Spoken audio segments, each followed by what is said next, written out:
예수 크신 주 이름 나 찬양하리라. 나는 찬양하리라. 주님 그 이름 찬양. 예수 크신 주 이름 나 찬양하리라. 나는 영광 돌리리.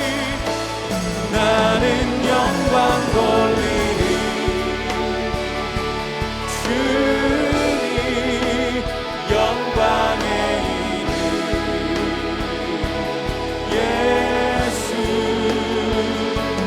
크신 주 이름 나 찬양하리라. 크신 주 이름 크신 주 이름 나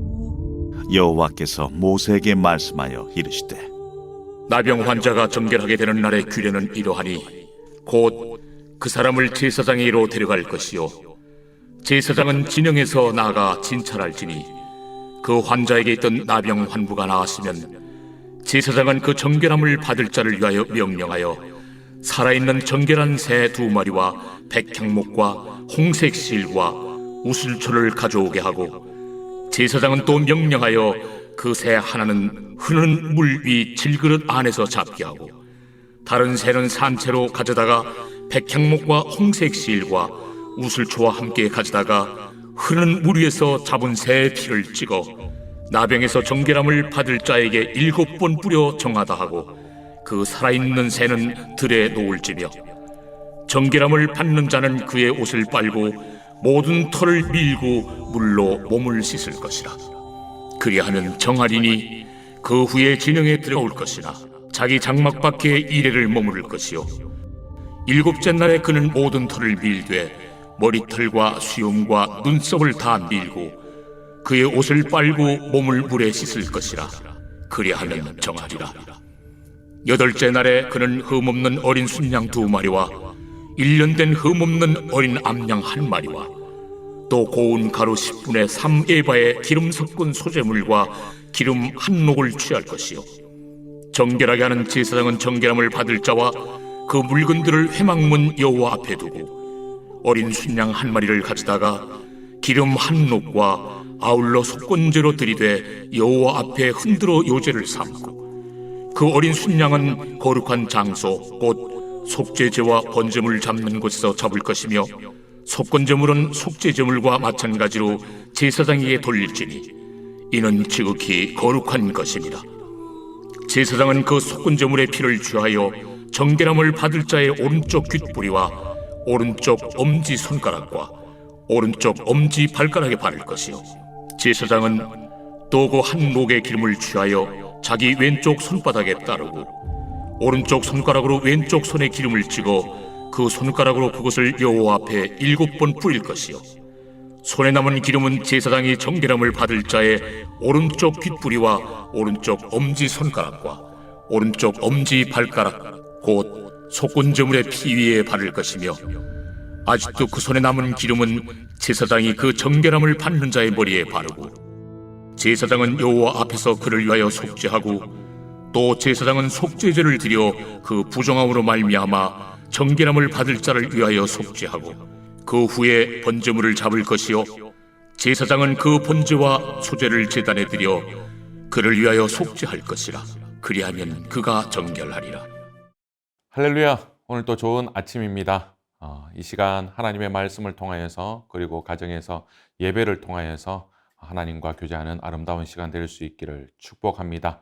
오늘 말씀은 레위기 14장 말씀인데요. 우리는 어제까지 레위기 13장에서 나병에 걸린 자를 판별하는 법과 나병을 처리하는 법, 그리고 나병 환자가 어떤 모습으로 살아가야 하는지를 살펴보았습니다.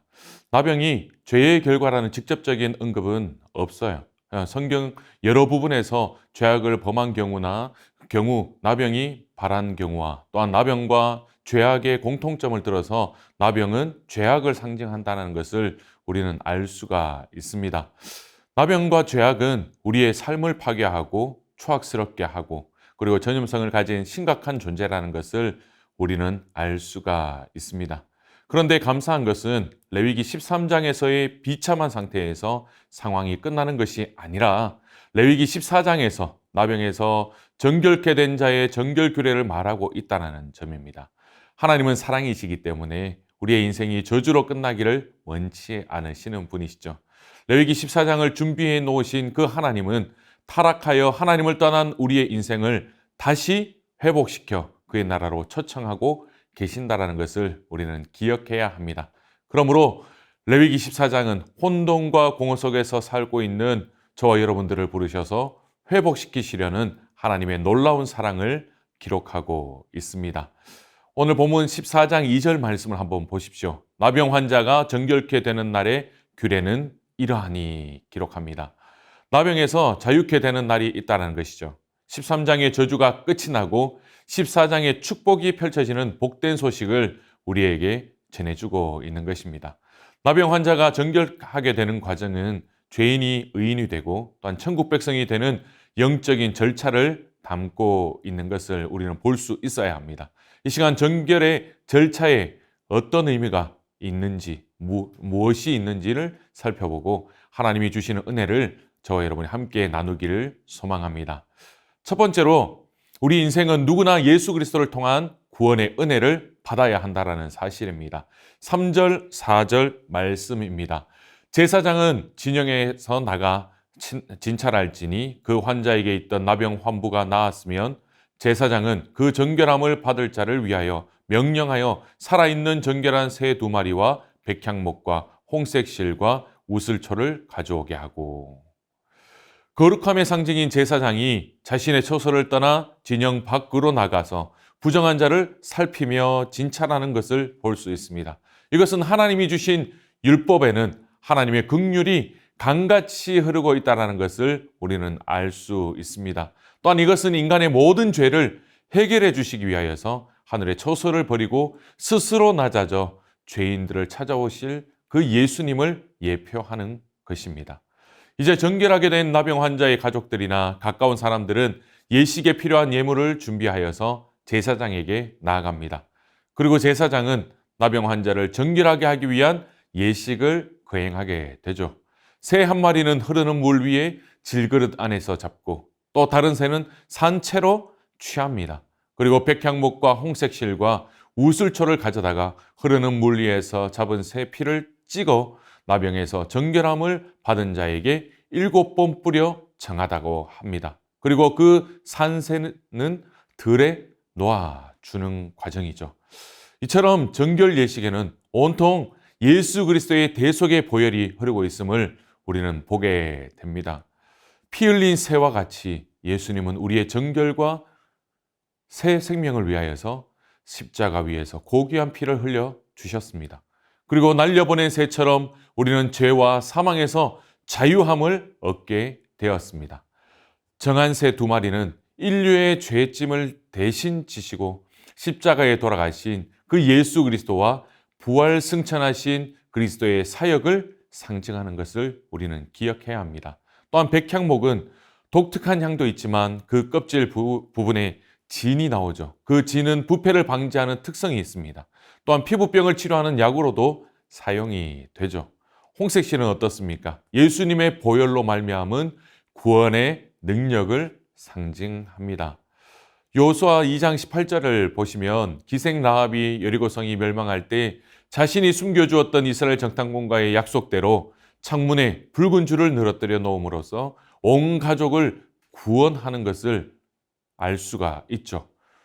우슬초는 또 어떻습니까? 독을 깨끗이 하는 데 사용됩니다. 궤양이나 피부 질환을 치료하는 데 사용되었습니다. 이 모든 것은 죄인된 인간이 보혈의 은혜 안에서 해독되어지고 그리고 치유되고 자유롭게 됨을 상징하는 것을 볼 수가 있습니다. 두 번째로 정결함을 받은 자에게는 옛 생활에 청산되는 것을 요구합니다.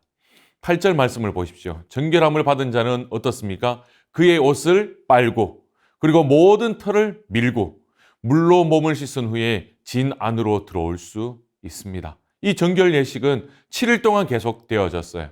7일 동안은 진 안에 들어왔으나 장막 밖에서 지내야 했습니다. 7일이 지나면 다시 모든 털을 밀되 머리털과 수염과 눈썹을 다 밀고 그 옷을 빨고 몸을 물에 씻은 다음에야 비로소 정하다는 선언을 받고 나병에서 자유롭게 되었습니다. 이것은 몸의 부정함을 완전히 제거한다는 의미를 담고 있습니다. 그리고 하나님께 나아가는 자는 반드시 완전한 성결이 요구된다는 것을 말씀해 주고 있는 것입니다. 우리 예수님은 우리의 죄를 깨끗하게 씻어주시고 하나님께 나아가게 해주시기 위하여서 주님이 흘리신 보혈로 씻어주시고 또한 제자의 발을 씻겨주시듯이 우리가 예수를 믿은 이후에 회개할 때마다 모든 죄와 허물을 다 씻어주셔서 담대하게 하나님께 나아갈 수 있도록 해주셨습니다. 이렇게 우리는 그리스도 예수 안에서 새로운 피조물이 되었습니다. 따라서 옛 죄악된 생활을 청산하고 그리스도 안에서 새 생활을 시작해야 된다는 것을 오늘 본문을 통하여서 알 수 있는 것이죠.